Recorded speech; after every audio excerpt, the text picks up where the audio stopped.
Alright, so finally got the replacement air conditioner for this. If you saw the last video, I showed you how I diagnosed why this air conditioner needed to be replaced.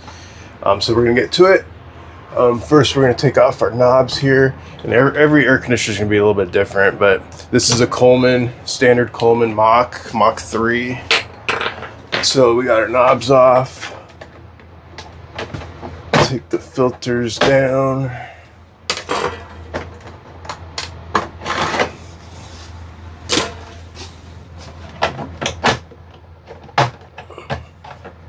That one's broken.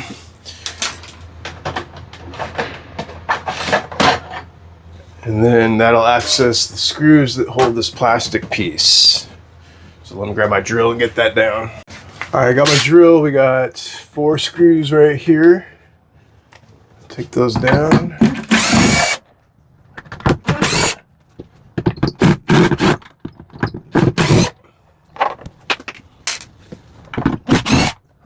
That's interesting. Those aren't the stock screws, so looks like someone's been messing with this before. I'll show you real quick.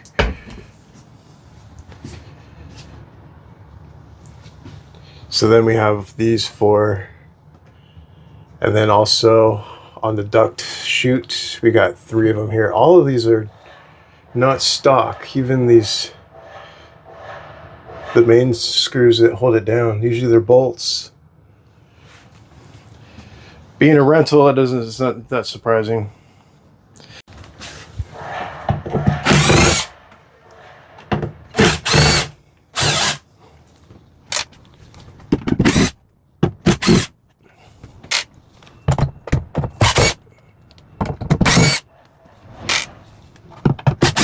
There we go. And we'll just let that hang. The plug fell off, but usually you got to take off this plug, which plugs in right here. Now we just got to take the main mounting bolts out.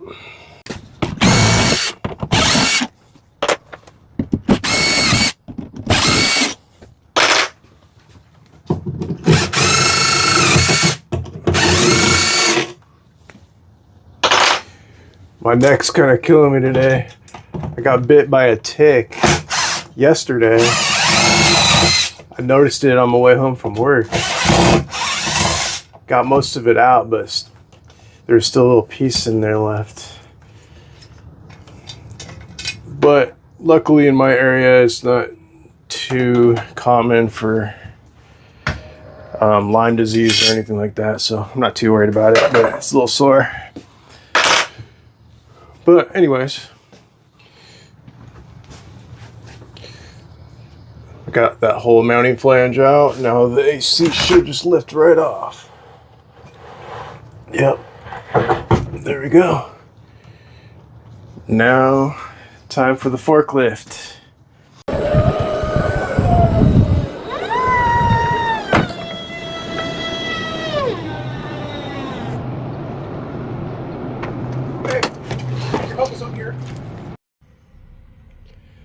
Well, we got a little visitor. A little dragonfly, actually a big dragonfly. Damn, look at him. That's crazy.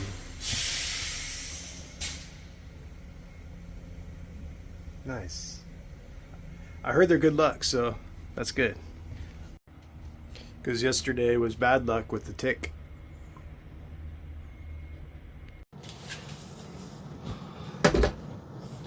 Okay, so the AC's in place.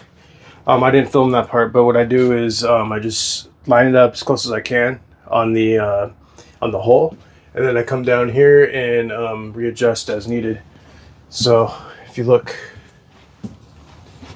at where the gasket is, so you need to go back a little bit and then over this way a little bit. We just want this gasket to be right along the edge of the hole on all sides. So let me do that real quick.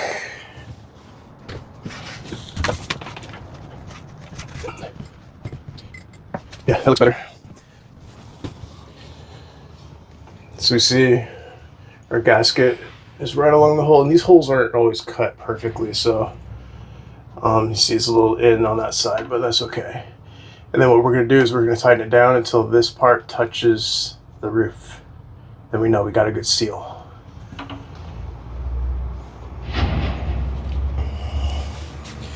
But yeah, let's I'm gonna go get the actual Coleman mounting package, because I don't want to use these. I don't know where they got them from. I don't know if it's gonna snap one day, so I like to use OEM stuff only.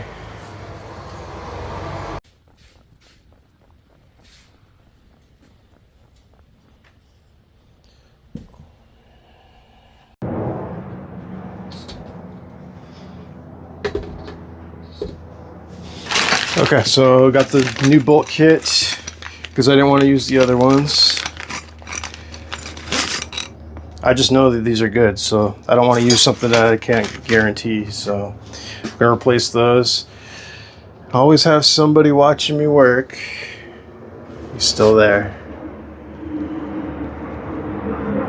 Dang, I think it's so cool. But anyways, back to work. So mounting flange. Squeeze it through there. And I always start these by hand.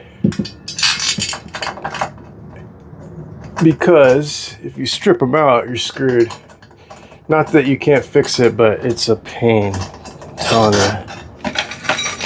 Start these by hand and you'll thank me later.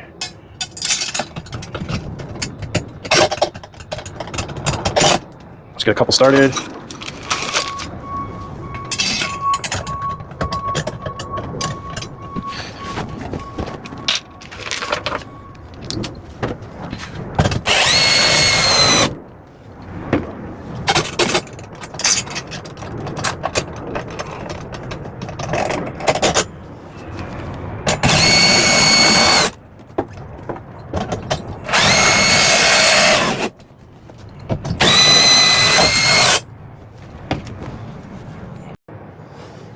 Now what I always do, especially if I'm changing the same model, is I won't tighten it all the way. I can see the markings of where the old flange, where the flange was, so I can try to line that up.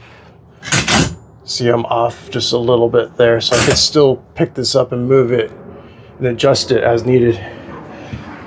Not that it really matters, but it's nice to cover any markings of the old one. It just looks better to me.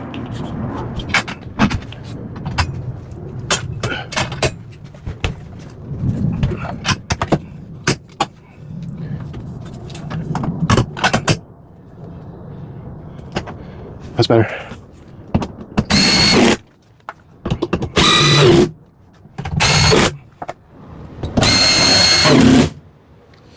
I'm not going quite all the way yet, but like I said, you want to tighten it down until these are touching the roof if possible. If it feels like it's too much pressure, then you're probably good. These don't need to be crazy tight. They just need to be, you know, snug and a little bit more. There is a torque spec on some of the manufacturers, but I don't usually go with it because it really depends on the material of the roof too. Because what you don't want to do is over tighten it and then create a valley where the air conditioner sits. So I just go about halfway of that gasket's about, you know, about an inch or so. I snug it up so the gasket's about halfway compressed.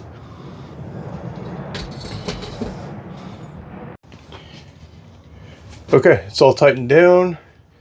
Make sure you plug the AC into the plug here. I always make sure that this isn't pinched or anything. It is right up against this metal. I might put some split loom over here just so it doesn't get pinched anymore. I did have to use one of their short screws because it was hitting the wheel. You want to, once you're at this point, you want to spin that wheel and make sure it's not hitting anything. There's the wheel.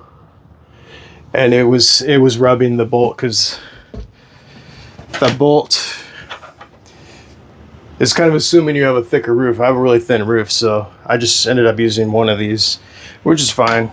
I just didn't want to use all of them, so we're almost done.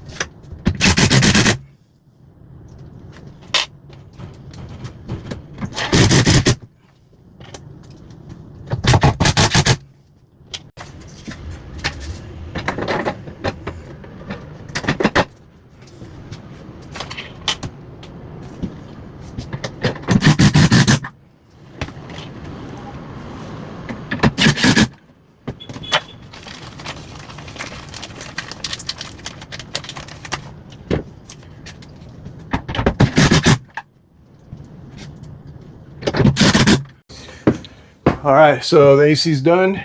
All I got to do now is test it. I got to go plug in. I'm too far to plug it in from here. But yeah, notice that I didn't put any silicone or sealant or anything around the gasket itself. The gasket is all that's necessary.